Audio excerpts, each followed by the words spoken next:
I get here, 8 o'clock, clock in, and one of the first things that we have to do is to check on our trucks, make sure that we have all the proper equipment, fuel, oxygen, everything on board. That he jumps into his truck, I jump into my truck, and we're both basically doing the same thing to each vehicle. I got into EMS back in 1983.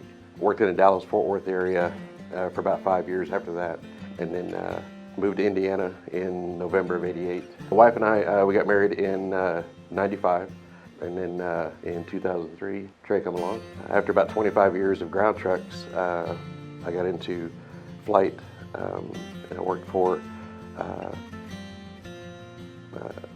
Stat Flight for about 12 years as a flight medic, and then came over to LifeLine. I worked at LifeLine for flight for about 2 years. He started flying when I was about 3 years old.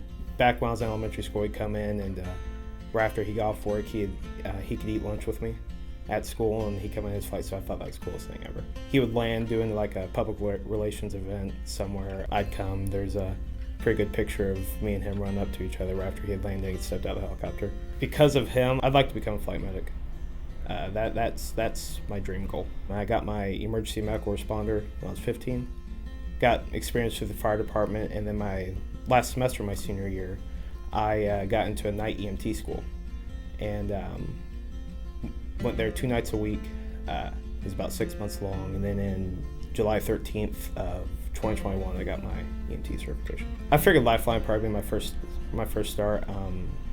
It's great to work for, great for a new EMT to get out and learn. I already knew a lot of people here, so it's kind of a no-brainer to me. And we have almost identical schedule right now. We are on 2 separate ambulances. Company policy is we can't work together on the same ambulance. There are sometimes we take a call together if we need assistance from another crew or whatever. I try not to, bring that fatherly attitude out while I'm here.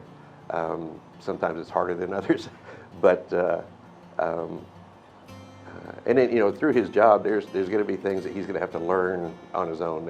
It's nothing that can be taught. He just has to experience that, and so I just something you just got to let it go and let him figure it out on his own. Of an evening, we'll talk about a particular run or call that he's had and trouble that he may have had with it, and I'll give suggestions about what it might work better or in addition to next time, and he typically, takes and runs with those. It feels great to work this close to my dad. Because for years when I was younger, I'd always wondered what it was like.